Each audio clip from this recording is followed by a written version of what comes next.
갈라디아서 6장 11절에서 18절 제가 읽어드리겠습니다. 내 손으로 너희에게 이렇게 큰 글자로 쓴 것을 보라. 무릇 육체의 모양을 내려 하는 자들이 억지로 너희에게 할례를 받게 함은 그들이 그리스도의 십자가로 말미암아 박해를 면하려 함뿐이라. 할례를 받은 그들이라도 스스로 율법은 지키지 아니하고 너희에게 할례를 받게 하려 하는 것은 그들이 너희의 육체로 자랑하려 함이라. 그러나 내게는 우리 주 예수 그리스도의 십자가 외에 결코 자랑할 것이 없으니 그리스도로 말미암아 세상이 나를 대하여 십자가에 못 박히고 내가 또한 세상을 대하여 그러하니라. 할례나 무할례가 아무것도 아니로되 오직 새로 지으심을 받는 것만이 중요하니라. 무릇 이 규례를 행하는 자에게와 하나님의 이스라엘에게 평강과 긍휼이 있을지어다. 이후로는 누구든지 나를 괴롭게 하지 말라. 내가 내 몸에 예수의 흔적을 지니고 있노라. 형제들아, 우리 주 예수 그리스도의 은혜가 너희 심령에 있을지어다. 아멘. 기도하겠습니다. 하나님 아버지 감사합니다. 오늘 또 주께서 주시는 말씀을 저희들이 듣고 이 말씀과 함께 예수 그리스도를 의지하며 그리스도의 십자가를 붙들며 살아갈 수 있도록 도와주시옵소서. 예수님의 이름으로 기도합니다. 아멘. 춥지 않으시죠? 네, 그럼 좀 히터를 꺼주셔도 될 것 같습니다.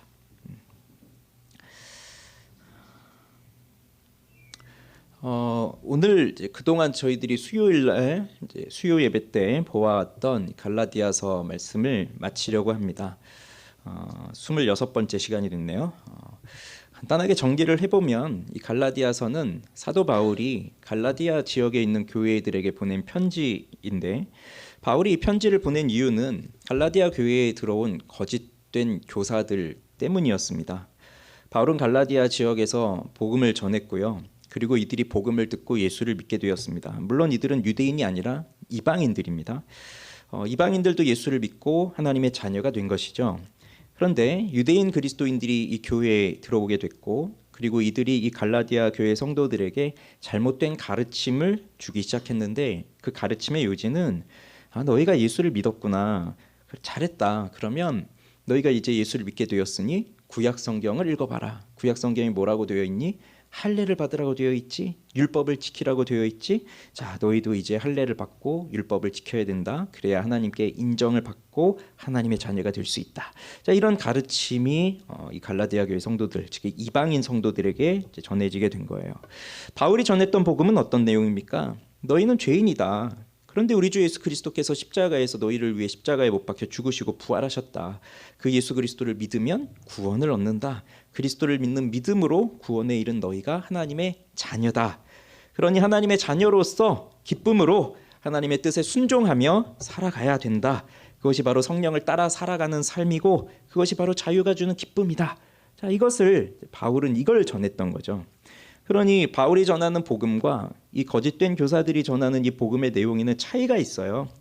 즉, 하나님께 인정을 받는 방법이 무엇이냐? 하나님의 자녀가 되는 방법이 무엇이냐? 믿음으로 하나님의 자녀가 되는 것이냐? 아니면 할례를 받고 율법을 완벽하게 지켜야만 하나님의 자녀가 되는 것이냐? 당연히 전자죠. 믿음으로 하나님의 자녀가 되는 것이죠. 그런데 이 후자의 가르침이, 즉 할례를 받고 율법을 지켜야만 된다라고 하는, 그 율법을 지켜야만 하나님의 자녀가 된다라고 하는 이런 가르침이 전파되고 있으니 바울은 이 편지를 쓰는 것이고, 그래서 우리가 1장에서도 보았지만 다른 복음을 전하는 자들은 천사라 할지라도 혹여 내가 또 다른 복음을 전한다고 한다면 하나님의 저주를 받아 마땅하다, 그런 표현까지 쓰면서 잘못된 복음, 즉 다른 복음 전하는 것을 굉장히 경계하면서 바른 복음, 올바른 진리 앞에 이 갈라디아 교회 성도들이 서게끔 다시 가르쳐주고 있습니다. 그래서 이 편지를 통해서 우리는 지금도 그리스도 예수를 믿는 그 믿음의 중요성을 배우게 되고요. 그렇게 됐습니다. 자, 이제 이 편지를 마무리하고 있는 거예요. 자, 편지를 마무리하면서 결국 우리는 무엇을 자랑하며 살아가야 하는가? 자랑. 왜냐하면 이 자랑이라고 하는 것이, 자랑한다고 하는 것이 즐거운 기쁨에 빠져서 그 자랑하는 대상을 기뻐하고 굳게 신뢰한다는 뜻이 있기 때문에 그런 거예요. 내가 신뢰하지 않으면 자랑할 수가 없는 거거든요. 그래서 이 편지를 마무리하면서 그렇다면 우리 그리스도인들은 무엇을 자랑하며 살아갈 것인가, 이제 그것을 정리하고 있습니다. 그래서 오늘 세 가지를 볼 건데요. 육체의 모양을 내려고 하는 자들은 무엇을 자랑하고 있는지, 그리고 새로 지으심을 받은 자들은 무엇을 자랑하는지. 새로 지음을 받은 자들이 자랑하는 건 십자가죠. 그래서 마지막으로 십자가를 자랑하는 자들에게는 어떠한 변화가 있는지, 그 세 가지를 볼 겁니다. 자, 첫 번째, 자, 육체의 모양을 내려는 자들은 무슨 자랑을 하고 있는가? 11절 12절을 봅시다. 같이 읽어볼까요? 내 손으로 너희에게 이렇게 큰 글자로 쓴 것을 보라. 무릇 육체의 모양을 내려 하는 자들이 억지로 너희에게 할례를 받게 함은 그들이 그리스도의 십자가로 말미암아 박해를 면하려 함뿐이라. 자, 내 손으로 너희에게 이렇게 큰 글자로 쓴 것을 보라. 보통 이 당시는요, 편지를 쓰거나 무슨 글을 쓸 때 본인이 직접 쓴다기보다도 대필자가 있었어요. 대신 써주는 사람이 있었고, 바울도 거의 편지를 그렇게 썼죠. 대신 써주는 사람이 있었는데, 마지막에 가서 이제 이 원저자가 이제 친필 사인을 하는 겁니다. 그래서 이것이 나의 글이다라고 하는 것을 이제 확증을 하는 거죠. 큰 글자로 썼다고 하는 것이 뭐 여러 가지 견해가 있어요. 바울이 눈이 안 좋아서 크게 썼다는 뭐 그런 설도 있고 한데, 아마 이거는요, 바울이 지금 이 내용을 강조하고 있다, 이제 그런 의미인 것 같아요. 그러니까 끝까지 잘 읽어라. 이 마지막 부분 굉장히 중요하다. 이제 그걸 강조하고 있어요. 자, 그러면 그동안 바울이 이 편지를 쓰게 하게 한 그 원인 제공자들이라고 할 수 있는 이 거짓된 교사들, 유대주의자들, 그들을 오늘 본문에서는 뭐라고 말하고 있냐면요, 육체의 모양을 내려하는 자들이라고 하고 있습니다. 육체의 모양을 내려하는 자들. 쉽게 말해서 육체로 좋은 인상을 남기고 싶어 하는 사람들이에요. 즉 육체를 보기 좋게 만들고 싶어 하는 소원이 있는 사람들이에요. 근데 이 육체가 뭐 우리 운동 열심히 해서 몸짱이 돼서 내 몸이 이렇게 아주 훌륭해, 뭐 그런 몸을 말하는 건 아니라 열심히 신앙생활을 해서 사람들에게 좋은 인상을 남기고 좋은 평판을 남기고 그렇게 되고 싶어 하는 사람들의 특징이라는 거죠. 육체로 좋은 육체의 모양을 내려고 하는 사람들. 그러면 이들이 듣고 싶은 말이 뭐겠어요? 정말 선생님 훌륭합니다. 정말 가르침이 뛰어납니다. 덕분에 제가 뭔가를 깨달았네요. 뭐 이런 이제 말들을 들으면 이제 자연스럽게 어깨가 싹 올라가고 자부심이 생기는 거죠. 그러면 그렇게 이제 사람들에게 인정을 받고 싶어하는, 그 인정받고자 하는 그 욕구가 이 속에 들어가 있는 거예요. 육체의 모양을 내려 하는 자. 그래서 우리는 여기서 신앙의 핵심을 이제 생각하게 됩니다. 신앙이라고 하는 것이, 우리의 믿음 생활이 우리의 육체로 하는 것입니까? 아니면 우리의 마음으로 하는 것입니까? 신앙의 본질이 어디에 있죠? 그렇죠. 우리의 마음, 우리의 영적인 내면에 있는 거죠. 우리의 외적인 행동과 형식에 있는 것이 아닙니다. 껍데기가 중요한 게 아니라 알맹이가 중요한 거죠. 그런데 또 여기서 오해하지는 마세요. 그러면 마음이 소중하니까, 내면이 소중하니까, 내적인 것이 소중하니까 그걸 소중하게 잘하고 육체의 행동은 아무렇게나 해도 되겠구나, 그런 말은 아니에요. 마음의 변화가 없이 그저 겉으로 보여지는 육체, 외면적인 것, 형식적인 것, 여기에만 관심을 가지면 안 된다. 마음의 변화가 일어나면 그에 따른 육체의 행동과 변화도 일어나게 되어 있는 거예요. 그러니 육체의 모양을 내려고 하는 자들은 사실 신앙의 본질이 무엇인지를 잘 모르는 사람들입니다. 그들은 그저 자신들의 외적인 것들에 관심을 두고 살아갈 뿐이에요. 그러면 이 육체의 모양을 내려고 하는 자들이 지금 이 갈라디아 교회 안에서 무엇을 하고 있느냐? 이들이 하고 있는 일들을 보세요. 자, 네 가지인데, 첫째는 갈라디아 교인들에게 억지로 할례를 받게 합니다. 할례를 받을 것을 강조하는데 오늘 본문에 보니까 억지로라고 되어 있어요. 이걸 인격적으로 가르친 것도 아니죠. 억지로 할례를 받게 했어요. 그래서 두 번째, 그렇게 함으로써 이들은 그리스도의 십자가로 말미암는 박해를 피하고자 했습니다. 그리고 세 번째로, 그 할례를 받은 이 갈라디아 교인들로 인해서 자기가 자랑을 하는 거예요. 자랑을 하고 싶은 거예요. 그런데 이들의 특징은 스스로는 율법을 지키지 않는 것이 이들의 특징이에요. 그럼 이들의 주된 목적이 뭡니까? 자, 이러한 행동들을 하는 주된 목적이 뭡니까? 두 가지로 볼 수 있습니다. 첫째는 그리스도의 십자가로 말미암은 박해를 피하고 싶었던 겁니다. 그래서 12절에 나오고 있죠. 그들이 그리스도의 십자가로 말미암아 박해를 면하려 함뿐이다. 자, 십자가로 말미암는 박해를 피한다. 유대인들에게 받는 박해가 있었죠. 복음을 전하는 자들에게.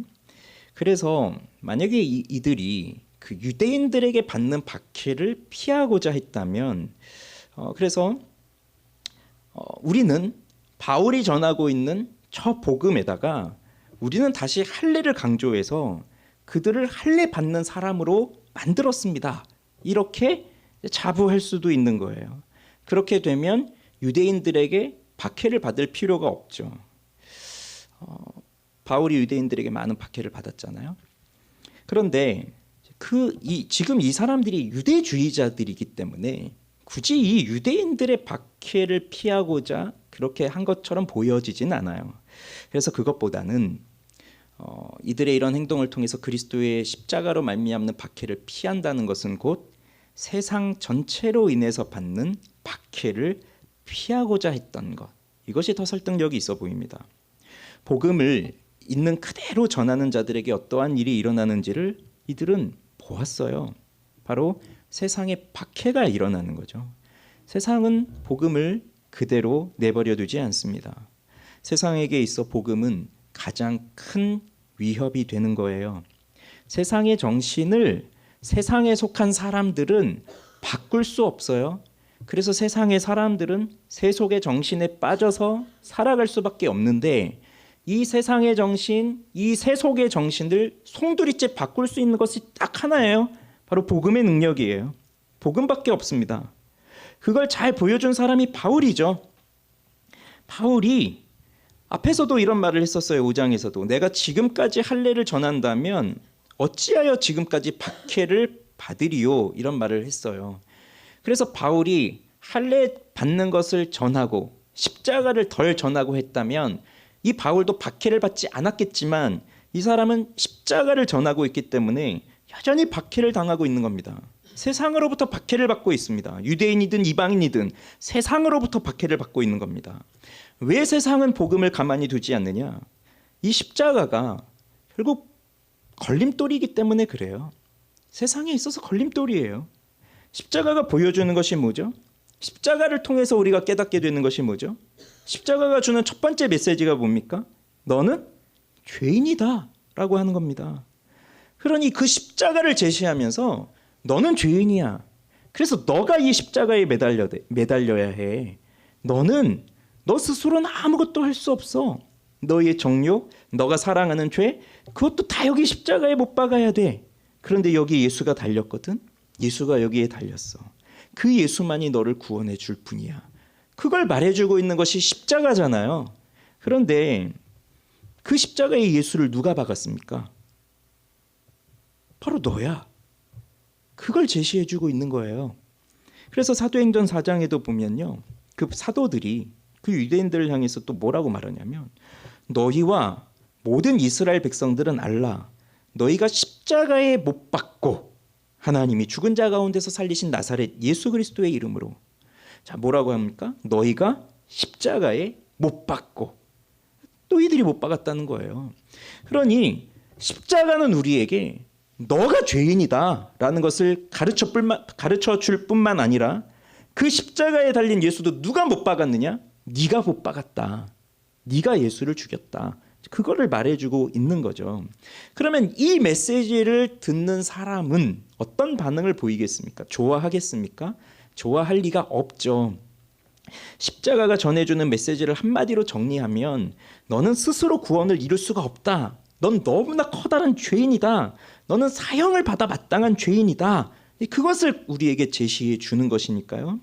우리가 살다가 작은 실수를 잠깐 하더라도 그것 때문에 누가 나에게 핀잔을 주면 그것도 기분 나쁘고, 그것도 나에게 주는 모욕이다 이런 생각을 할 때도 많은데, 야, 너는 커다란 죄인이야. 너는 사형을 받아 마땅해 라고 한다면, 넌 정말 이 세상에서 없어져야 될 존재야. 그런 대우를 받는다면 모욕으로 받아들일 수밖에 없죠.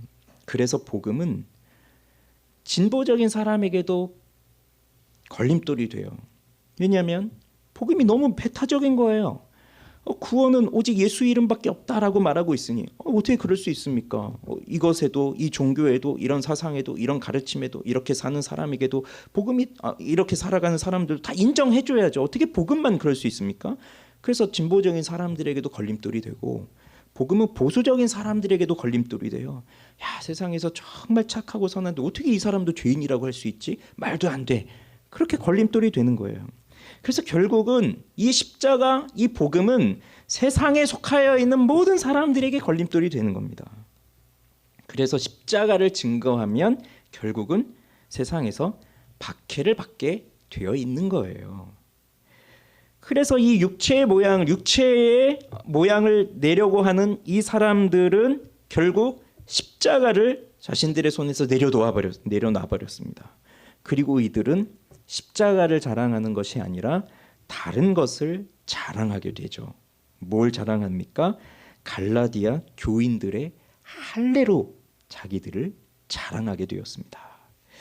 13절에 마지막 부분에 나오죠. 너희에게 할례를 받게 하려 하는 것은 그들이 너희의 육체로 자랑하려 함이라. 이게 뭘까요? 왜 이들이 할례를 받는 것이 이들에게는 자랑이 될까요? 자, 이들은요, 세상에 좋은 모습을 보이고 싶어 하고 좋은 인정받고 좋은 평판을 받고 싶어 해요. 그런데 이 갈라디아 교인들이, 성도들이 할례를 받았다라고 하는 것이 이들에게는 엄청나게 자랑할 만한 일이 되는 겁니다. 왜 그런가 하면, 자, 이들이 예루살렘으로 가서 갈라디아 교회의 선교 현황을 보고한다고 쳐봅시다. 그럼 이들이 가서 보고하는 내용이 뭐겠어요? 자, 갈라디아 교회에 몇 명의 사람들이 교회에 들어오게 되었고 몇 명이 할례를 받았습니다. 그것을 보고하는 거예요. 그러면 그 할례를 받은 사람의 숫자가 많으면 많을수록 이 모든 것은 다 우리들의 노력이었습니다. 이렇게 되는 거죠. 그러면 사람들은 우리와 같은 박수를 치면서 야, 갈라디아에 파송된 우리 누구누구 선교사 누구누구 선교사 이들의 수고와 노력이 정말 컸습니다. 저들을 통해서 할례를 이렇게 많은 사람들이 할례를 받았군요. 할례 받은 사람들의 수가 이렇게 늘어났군요 하면서 인정해주고 상을 주고 하는 거죠. 결국 이방인들의 할례는 자신들의 수고요, 자신들의 노력의 열매가 되는 거예요. 그렇게 함으로써 자신들은 교회 내에서 인정을 받는 겁니다. 아주 훌륭한 선교사들이 되는 거예요. 아주 훌륭한 전도자들이 되는 거예요. 그래서 결국 이들의 자랑은 뭔가요? 사람들의 인정입니다. 사람들이 해주는 평판이에요. 우리는 종교인들 중에서 그런 사람들을 많이 보게 돼요. 종교인들 중에서. 종교에 빠진 사람들이 세상에서는 받을 수 없는 인정과 명예, 평판 이런 것들을 종교를 통해서 얻을 수 있다고 생각하는 경우가 많기 때문이에요. 그래서 이걸 예로 들까 말까 하다가 좀 얘기를 하지만 좀 씁쓸한 예예요. 그런 얘기를 좀 종종 들었어요. 예전에도 요즘은 아니지만 저 어릴 때 예전에 목사들이 누구냐? 세상에서 공부도 잘 못하고 세상에서 별로 이렇게 인정을 해주는 직업을 못 갖고 전문직 같은 건 될 수 없고 그런데 뭔가 앞에 나서서 뭘 하고 싶고 지도자가 되고 싶고 리더가 되고 싶고 사람들에게 인정받고 싶고 사람들을 이렇게 이끌고 뭔가 이렇게 하고 싶으니까 그런 사람들이 목사가 된다. 이런 얘기들을 종종 들었어요. 들어본 적 없으세요? 저는 그런 얘기들을 들었는데 근데 왜 그런 얘기를 하냐면 의사가 될 만한 실력은 안 되고 변호사가 될 만한 실력은 안 되고 그런 건 안 되고 근데 세상에서 뭔가는 하고 싶은 거예요. 이렇게 자리를 가지고 사람들을 막 이렇게 하고 그러면서 목사가 되는 거예요. 목사가 되는 것이 좀 씁쓸하긴 하지만 의사가 되는 것보다 변호사가 되는 것보다 어떤 전문 직종을 갖는 것보다 어렵다고는 할 수 없잖아요. 그래서 참 이상한 데도 많잖아요. 뭐 1년 만에 목사가 되고 뭐 이런 데도 있고 그러면서 뭔가 이렇게 그 자기가 인정을 받고 그러니까 세상에서 못 받는 대우들을 받는다는 거죠. 할례를 많이 받게 함으로써 결국 내가 인정을 받는다.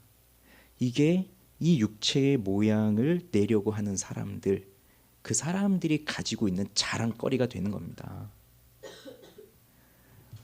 오늘날의 방식으로 말을 해볼까요?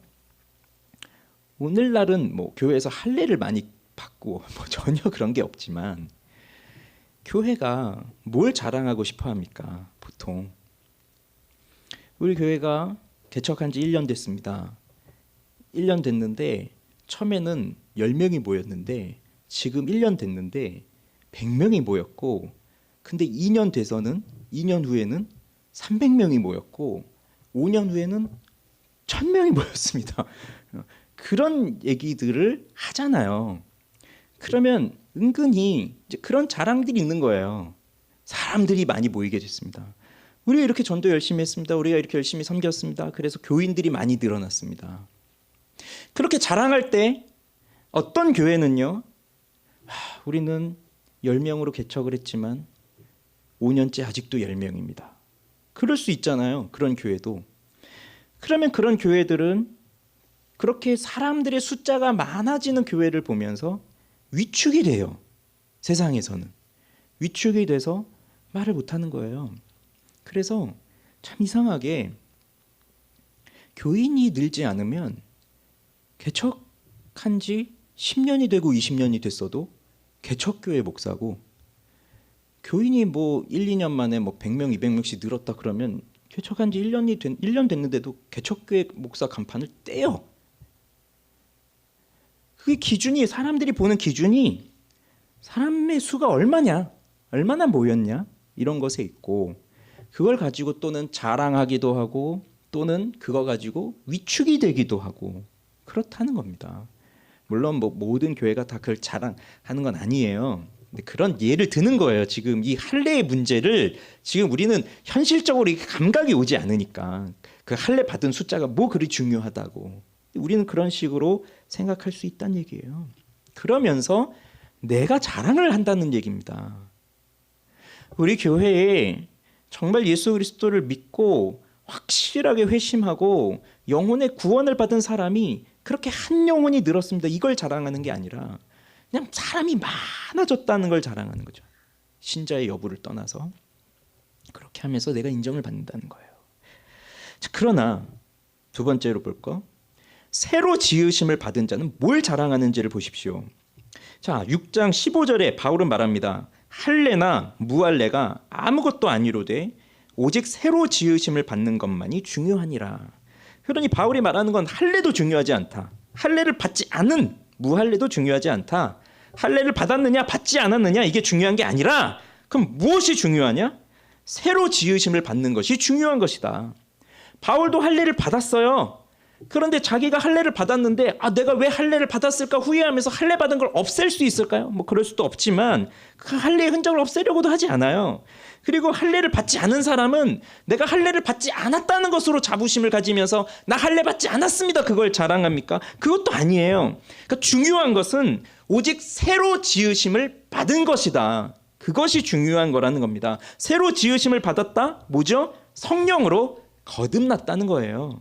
그것이 중요하다는 겁니다. 할례를 받았느냐 그렇지 않느냐. 자, 우리는 할례 문제 빼고요. 그러면 주일에 한 번도 빠지지 않고 교회를 나오느냐 아니면 종종 교회를 빠지느냐, 헌금을 많이 하느냐 헌금을 적게 하느냐, 뭐 이런 걸 놓고 이게 중요하냐 저게 중요하냐 그걸 말하는 것이 아니라는 거예요.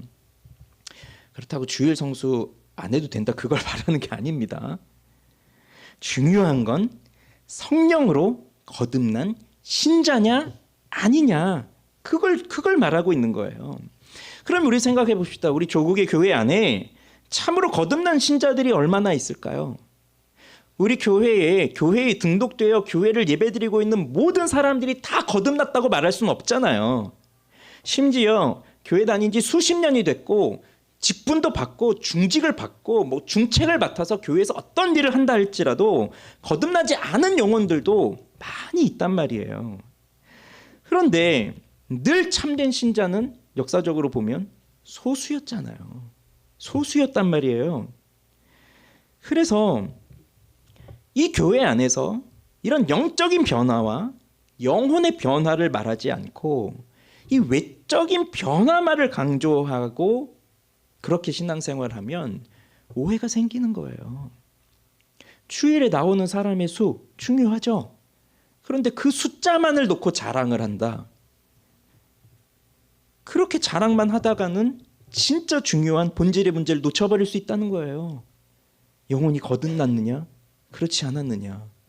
거듭나지도 않았는데 교회에서 뭔가를 자꾸 하면서 뭔가 중요한 역할을 해나가면 이 거듭남의 문제를 중요하게 생각하지 않고 그리고 내가 거듭났구나 이런 착각을 하면서 거짓된 신앙을 살아갈 수도 있다는 말입니다.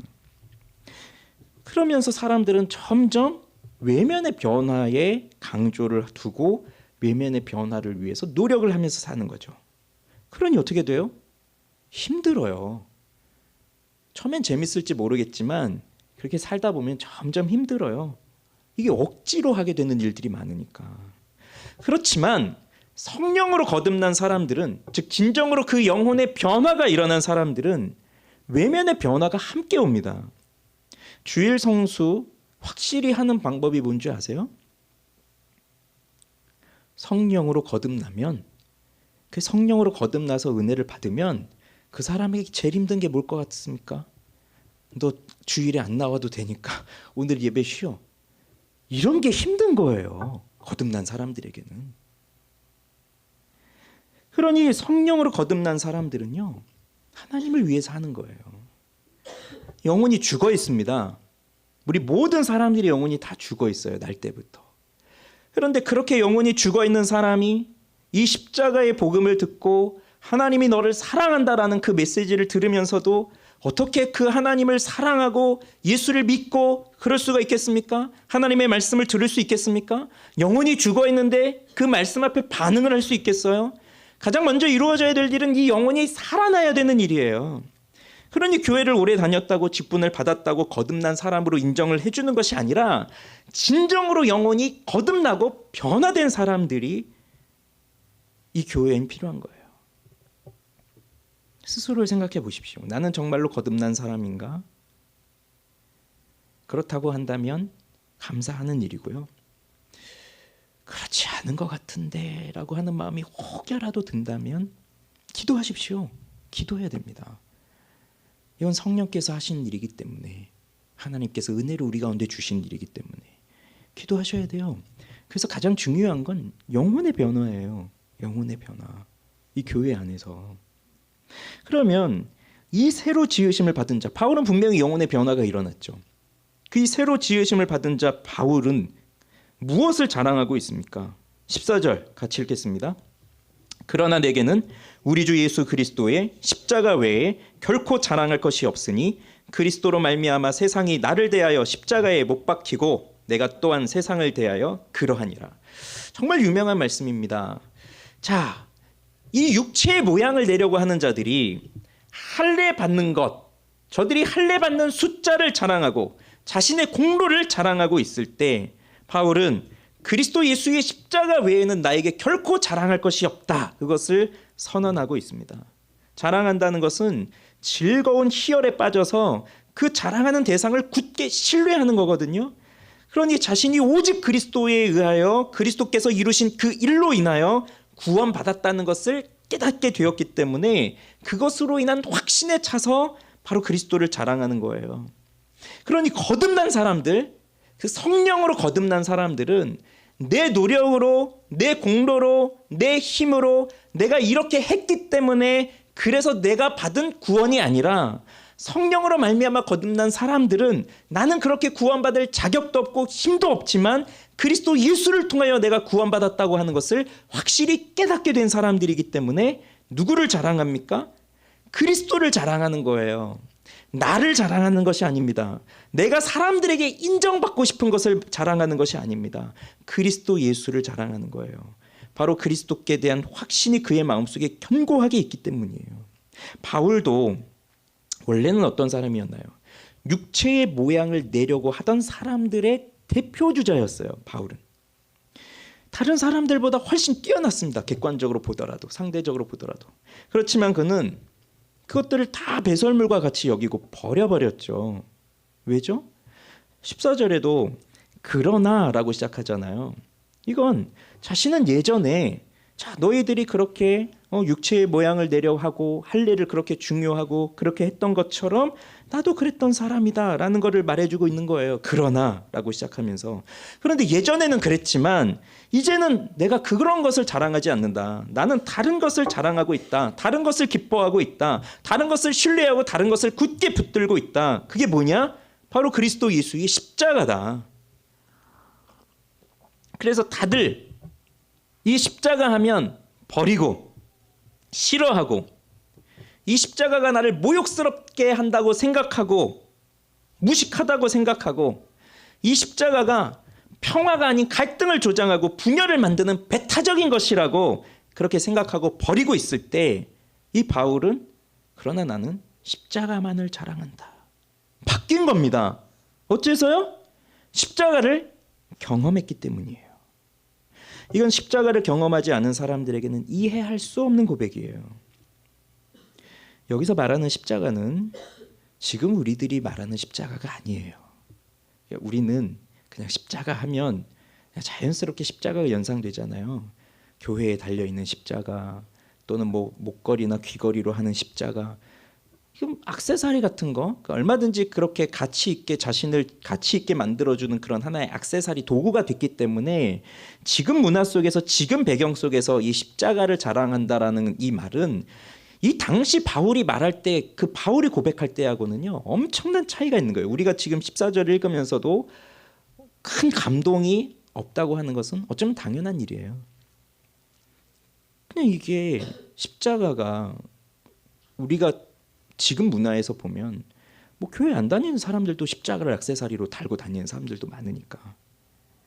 그러나 지금 여기서 말하는 그 십자가는 오늘날의 십자가는 다른 겁니다. 그럼 이게 뭡니까? 이 당시에 십자가가 전해주는 확실한 메시지, 그건 뭡니까? 아까도 말씀드렸지만 너는 죄인이야. 그걸 말해주는 거예요. 왜? 이 십자가는 그 죄인들이 달리는 형틀이거든요.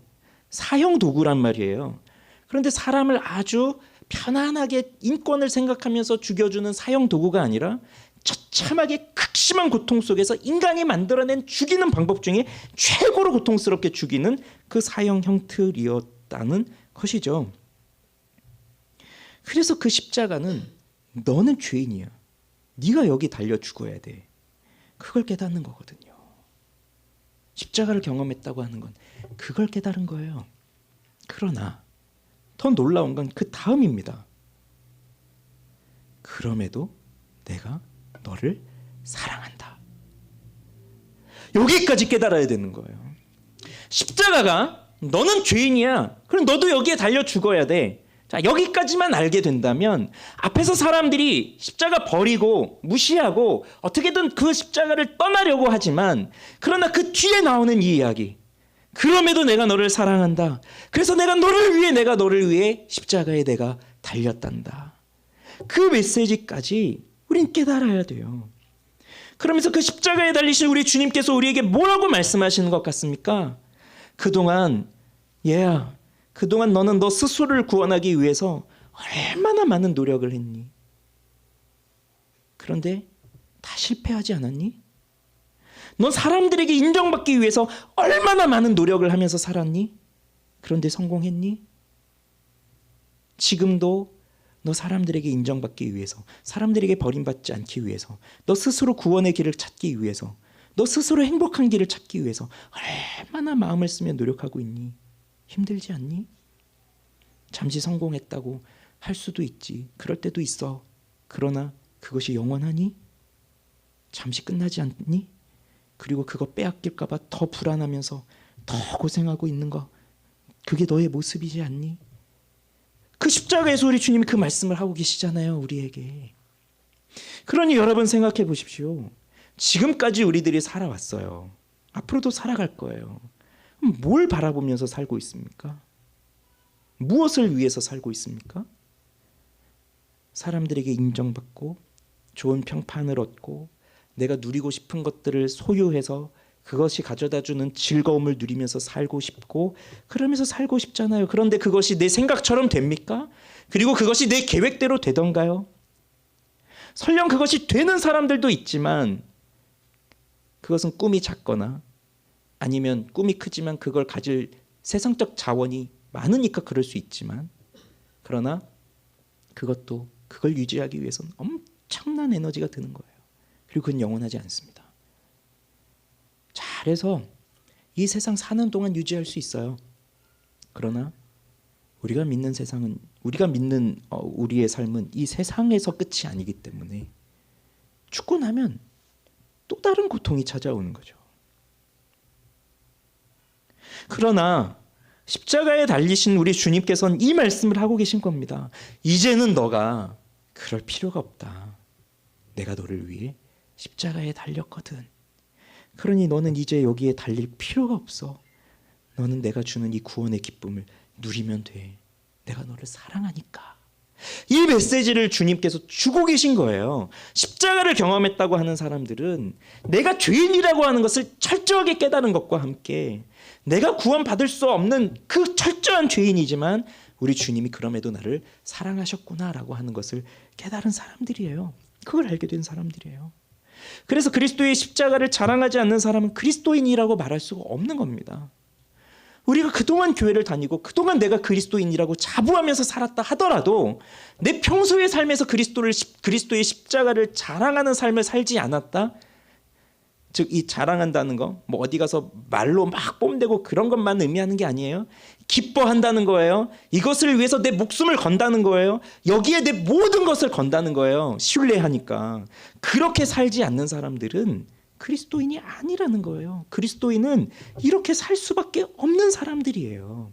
그것을 바울이 경험한 것이고 그 육체의 모양을 내려고 하는 사람들은 그것을 경험하지 못했기 때문에 여전히 자기 자신의 만족과 사람들에게 인정받는 것, 어떻게든 내 힘으로 구원을 이루어 보려고 하는 것, 여기에 빠져 있는 거예요.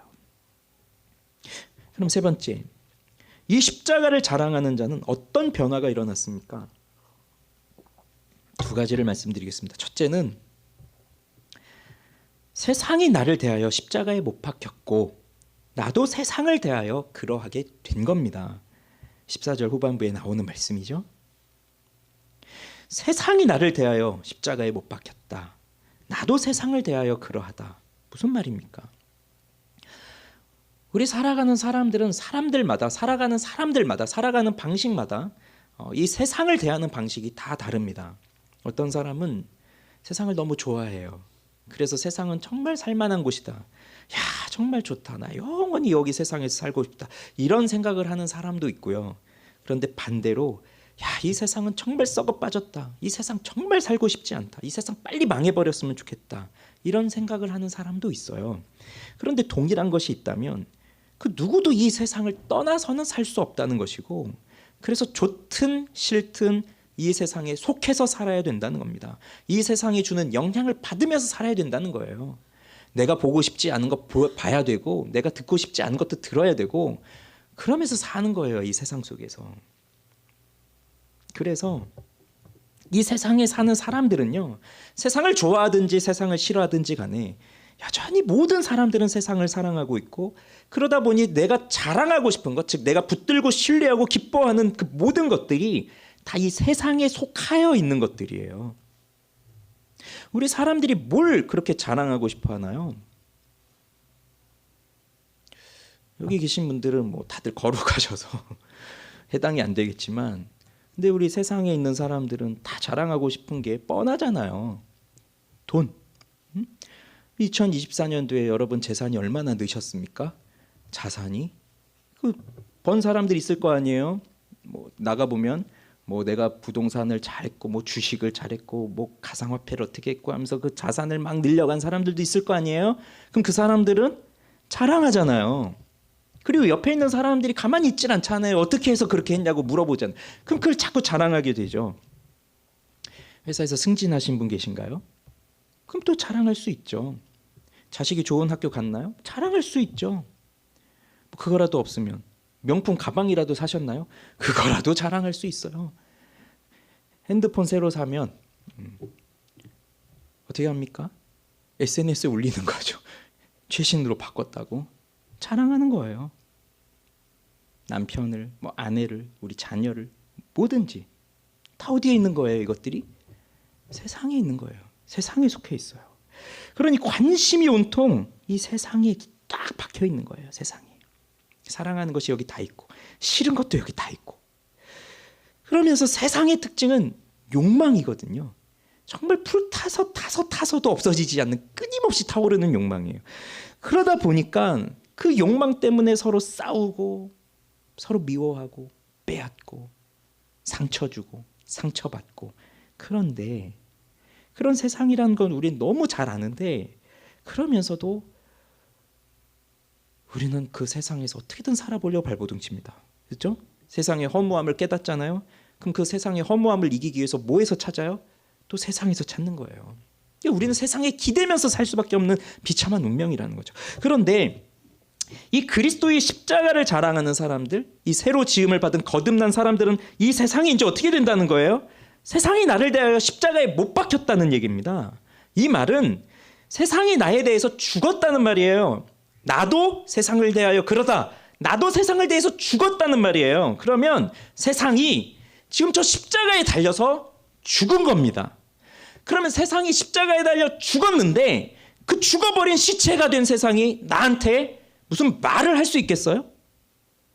세상은 이미 죽어버렸는데 나에 대해서 죽었는데 나를 향해서 야, 너 그렇게 살아서 되겠니? 너 그렇게 살아서 사람들이 널 인정해 주겠니? 너 그렇게 살아서 부자가 되겠니? 뭐 이런 말을 할 수 있겠냐고요. 할 수 없는 거예요. 그러니 세상은 이제 더 이상 나를 향한 지배권이 하나도 없습니다. 나를 향해서 갖고 있는 권력이 하나도 없다는 그 말이에요. 나는요. 나도 세상을 대해서 그렇게 죽었다는 얘기거든요. 그러니 세상이 뭐라 한들 나는 거기에 흔들리지 않는 사람이 되는 거예요. 그러니 그리스도 예수의 십자가를 경험하지 못한 사람들은 세상이 뭐라 하면 그냥 거기에 흔들려 버리고, 세상이 뭐라 하면 거기에 그냥 다 무너질 것처럼 거기에 다 쓰러져 버리고, 거기에 그냥 매달려서 죽동 살던 그냥 그렇게 죽을 똥살똥 하면서 사는 게 세상의 사람인데, 그리스도 예수의 십자가를 경험한 사람들은 이제 더 이상 그것이 무섭지 않다는 거죠. 왜? 세상은 나에게 이제 더 이상 그럴 수 있을 만한 권력도 없고 힘도 없고 권한도 없다는 것을 알기 때문이에요. 그런데 재밌는 건 이렇게 된 사람들은요, 정말로 세상을 누리면서 살아갈 수 있게 된 사람들이 된 거예요. 이게 놀라운 변화죠. 그러니까 세상이 나를 대하여 죽고 나도 세상을 대하여 죽었다고 한다면, 그럼 뭐 세상하고 이제 더 이상 아무것도 없다고 끝나고 사는 게 아니고 우린 여전히 세상에서 살아야 되니까요. 그런데 정말로 세상을 누리면서 사는 거예요, 이 사람들은. 왜? 그리스도 예수와 함께하는 그 기쁨 속에서 하나님이 나에게 주신 이 세상을 어떻게 누려야 되는지를 알고 있는 사람들이거든요. 그래서 이제는 세상의 욕망에 사로잡혀서 죽음을 향해 달려가는 노예로 세상을 살아가는 방식이 아니라, 하나님이 창조하신 이 세상에서 하나님의 통치를 받으면서 하나님이 주신 모든 것을 진정으로 누릴 수 있는 그 기쁨의 삶을 살아갈 수 있게 된 거예요. 그렇게 바뀐 거예요. 그리고 여기서 못 박혔다는 것이 완료형으로 되어 있거든요. 이 완료형으로 되어 있다는 것은 그저 과거의 한 사건으로 끝나버렸다는 것이 아니라 과거에 일어난 일이 계속해서 지금까지도 일어나고 있다는 거예요. 그래서 세상이 나를 대하여 못 박혔다, 나도 세상을 대해 못 박혔다, 그건 그냥 옛날에 한 번 그 일이야. 우리 늘 하는 말 있잖아요. 나도 옛날에는 이렇게 은혜 생활했었어. 나도 옛날에는 이렇게 기도 생활했었어. 나도 왕년에 은혜 많이 받았었어. 이런 얘기들을 하지만 그 과거의 한 순간이 아니라 지금까지 계속해서 그 영향 속에서 살고 있다는 걸 강조하고 있는 거예요. 지금도 세상은 나에 대하여 못 박혀 있고 나도 세상을 대하여 그렇게 되어 있다. 그러니 나는 그리스도 예수의 십자가만을 자랑하면서 그리스도 예수 안에서 이 세상을 정말로 누리면서 살아가고 있다. 그겁니다. 자, 그다음 또 하나의 변화, 바로 예수의 흔적을 가진 겁니다. 17절 같이 읽습니다. 이후로는 누구든지 나를 괴롭게 하지 말라. 내가 내 몸에 예수의 흔적을 지니고 있노라. 이 흔적이라는 말은 스티그마라는 말인데 이게 뭐 표시란 뜻이에요. 뭐 영어로 하면 마크예요. 마크, 브랜드. 그래서 이게 이 스티그마는 이 당시에 누가 한 거냐면 노예들의 몸에 새긴 거예요. 그래서 노예들의 몸에 왜 우리도 영화나 드라마 같은 거 보면 우리나라도 그렇잖아요. 이렇게 노예들 이렇게 얼굴에 지지기도 하고 팔에 지지기도 하고 등에 지지기도 하면서 어느 가문의 노예다라고 하는 것을 여기다 새긴 거예요. 불도장을 찍어서. 그러면 노예가 어디 도망가도 딱 벗겨보면 너 이 집 노예네 하는 게 딱 드러나는 것처럼 정말 지워지지 않는 그 흔적, 그 스티그마를 새겨놓는 건데 근데 바울이 지금 그걸 말하고 있는 거거든요. 내 몸에 지금 이 흔적, 이 스티그마가 있다. 근데 이게 무슨 흔적이냐? 예수의 흔적이라고 말하고 있어요. 그러면 이 예수의 흔적이 뭡니까? 두 가지 생각할 수 있어요. 우선 첫째로는요. 대부분 이제 이렇게 봅니다. 바울이 복음을 전하는 사도가 되면서 수많은 고난을 당했잖아요. 수많은 박해를 받았고 그러면서 그는 죽을 위험에 많이 처했고요. 그리고 매도 정말 많이 맞았고요. 돌로 침을 받기도 했고요. 그런 죽을 위기를 많이 겪었어요. 그럼 뭐 채찍에 맞고 뭐 했고 했으니까 바울의 몸에는 온통 그런 상처들 투성인 거예요. 복음을 전하다 붙잡혀서 그 박해를 받으면서 받았던 그 맷자국들, 그런 자국들, 이런 자국도 잘 지워지지 않잖아요. 그러한 이 상처들, 나에게는 이게 있다는 거죠. 그러니까 너희들에게는 이 육체의 모양을 내려고 하는 너희들에게는 할례의 표가 있다면 나에게는 바로 이 예수의 표가 있다. 그걸 말하는 거예요. 바로 예수를 전하면서 가졌던 이 상처들. 자, 너희는 너희 육체를 자랑하기 위해서 그리스도의 십자가로 말미암는 박해를 피했지. 그러니 너희는 이런 표시가 없잖아. 박해를 받아본 적이 없으니까. 그러나 나는 그리스도 예수의 십자가를 인해서 이런 박해를 받았고 내 몸엔 이러한 표시가 새겨져 있다. 내 몸엔 예수의 흔적이 있다. 그걸 말하는 거예요. 그리고 또 다른 면으로는요. 두 번째로는요. 바울에게 남겨져 있는 그 예수의 흔적이 단순히 바울의 몸, 육체에만 새겨져 있는 것이 아니라 그의 영혼에도 새겨져 있다는 얘기죠. 그의 내면에. 즉 이것은 그가 성화의 삶을 살아감으로써 갖게 된 예수의 흔적이에요. 예수의 흔적, 그건 곧 예수를 닮은 모습이라는 거죠. 예수를 닮은 모양, 예수 닮은 형상. 그러니 바울은 그 예수의 흔적이 내 몸에도 내 마음에도 새겨져 있다는 겁니다. 너희들은 그렇게 할례받은 그 육체의 표만을 자랑하고 있지만 내 몸에도 내 영혼 안에도 이 예수의 흔적이 나에게는 있다. 그것이 고난을 통해서 박해를 통해서 받은 내 육체에 생겨난 상처이든지 아니면 내 마음 안에서 내 내면 속에서 성화의 삶을 살아가다 겪게 된 그 예수 닮은 흔적이든지 나에게는 예수의 흔적이 있다. 그것을 바라고 있는 거예요. 그런 변화들이 일어난 거예요. 그럼 우리 적용하고 마칩시다. 여러분, 우리는요 그리스도 예수로 말미암아 새로 지으심을 받은 존재들이 된 사람들입니다. 우리가 거듭났다고 한다면요.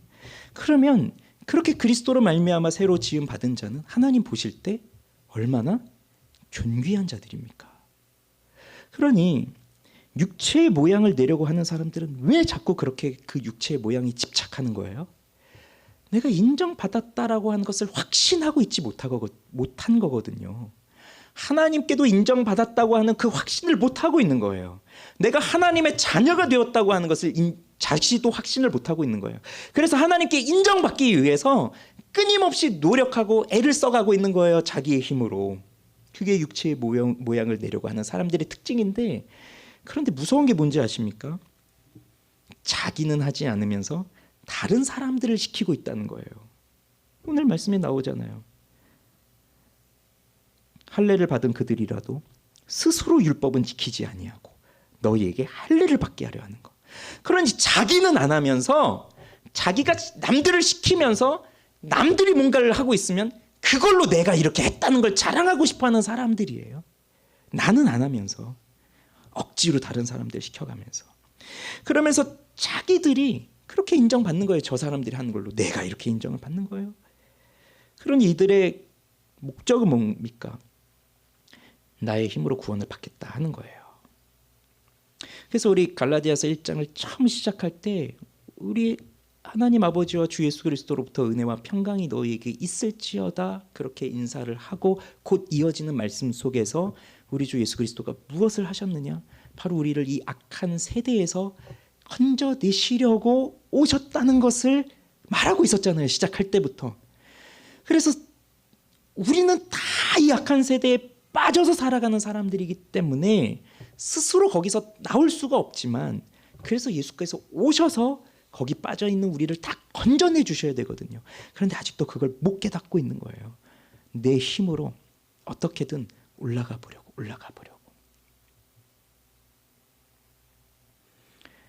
그러니 물속에 빠졌는데 그냥 자기 착각으로 뭔가 사다리 하나 만들어 놓고 그 사다리를 내가 밟고 올라가야 됐다라고 하면서 그 물속에서 발로 그 사다리를 짚어본다고 해보세요. 그게 짚어집니까? 그러면서 거기서 이렇게 한 걸음 한 걸음씩 이렇게 위로 올라올 수 있겠어요? 안 되잖아요. 그런 일을 하고 있는 거예요. 그래서 사실 우리는 지금 할례 받고 뭐 율법 지키고 이런 시대는 아니지만, 그렇지만 우리도 이들과 동일한 모습으로 살아갈 때가 너무 많습니다. 우리가 죄인이기 때문에. 그래서 내가 정말 하나님 앞에 어떠한 사람인지 잘 생각하고 확인하고 보는 게 너무 필요해요. 우리의 내면이 어떤지. 그러면 그리스도 예수를 만난 사람들은 이 세상이 나를 향해서 뭐라고 하더라도 그것 때문에 위축될 일이 없습니다. 다른 사람들이 나한테 뭐라고 하더라도 그것 때문에 열등감을 갖거나 또 그것 때문에 또 우월감을 갖거나 그럴 필요가 없습니다. 나는 새로 지으심을 받은 자가 되었기 때문에, 하나님께 인정받은 하나님의 자녀이기 때문에 나는 하나님 앞에 소중한 존재예요. 그리고 마지막으로 우리 스스로에게 질문을 던져봅시다. 나에게는 이런 예수의 흔적이 있는가? 나에게도 바울이 말하고 있는 이 예수의 흔적들이 있는가? 즉, 나는 이제 세상의 노예가 아니라 예수 그리스도의 노예가 되어서, 나는 이제 내가 더 이상 나의 주인이 아니라 우리 구주 예수 그리스도가 나의 주인이 되셔서 이제 나는 나의 것이 아니라 오직 나의 신실한 구주 예수 그리스도의 것입니다 라고 고백하면서 살아가는 그 삶 속에서 나타나는 그 예수의 흔적들이 내 안에 있는가? 그래서 정말 그리스도 때문에 고난을 받고 그 내 육체에 생겨나는 그 사람들에게 미움을 받고 핍박을 당하고 고통을 당하고 조롱을 당하고 멸시를 받는 그러한 흔적들이 내 안에 있는지, 아니면 날마다 내 내면 속에서 일어나는 그 죄와의 싸움 속에서 어떻게든 나를 잡아먹으려고 하는 그 우는 사자와 같이 덤벼드는 그 마귀의 공격에 싸우다 보니 그 마귀의 발톱 자국도 남아있고 이빨 자국도 남아있는 그런 영혼의 내면에 예수의 흔적이 있는지 생각을 해보십시오. 우리가 이렇게 그리스도와 함께 사는 것은요, 그리스도를 닮아가기 위해서 그렇게 그리스도 안에서 사는 겁니다. 그리스도를 닮는 것이 곧 신자의 삶이에요. 신자의 의무예요. 그러니 우리에게 이 예수의 흔적이 있기를 사모하고, 그리고 그 예수의 흔적을 가지고 살아가는 우리가 되기를 바라고, 세상의 사람들은 뭔가 이렇게 흉터 같은 거 있고 하면은 그 되게 그 자신 없어하고 경멸의 대상으로 생각하면서 어떻게든 그걸 없애려고 하고 하잖아요. 그러나 우리는 이것이 바로 우리를 나타내주는 영광스러운 상처요, 흔적으로 여겨서 이게 바로 내가 누구인가 하는 것을 보여줄 수 있는 그런 예수의 흔적을 갖고 사는 우리가 되기를 바랍니다. 그래서 이 편지를 마무리하면서 이 바울이 가졌던 고난, 고통, 또 예수의 흔적도 생각을 해봅니다. 그것이 우리에게도 있기를 바랍니다. 바울에게 그것이 가득했던 건 예수를 닮아가기 위해서 끊임없이 몸부림치며 살아갔던 삶이었고, 그래서 세상 앞에서 그 세상의 시련 앞에서도 굴복하지 않고 믿음으로 살아갔던 그 삶의 모습이었기 때문에 그것이 있었던 것처럼 우리도 그렇게 살아감으로써 우리 안에 이런 예수의 흔적이 있기를 바라고, 우리도 이젠 다른 것들을 붙들고 다른 걸 자랑하고 사는 것이 아니라 오직 우리의 자랑은 그리스도 예수의 십자가뿐입니다 라고 말하면서 고백하면서 그렇게 살아가는 우리 모두가 되기를 바랍니다. 기도합시다.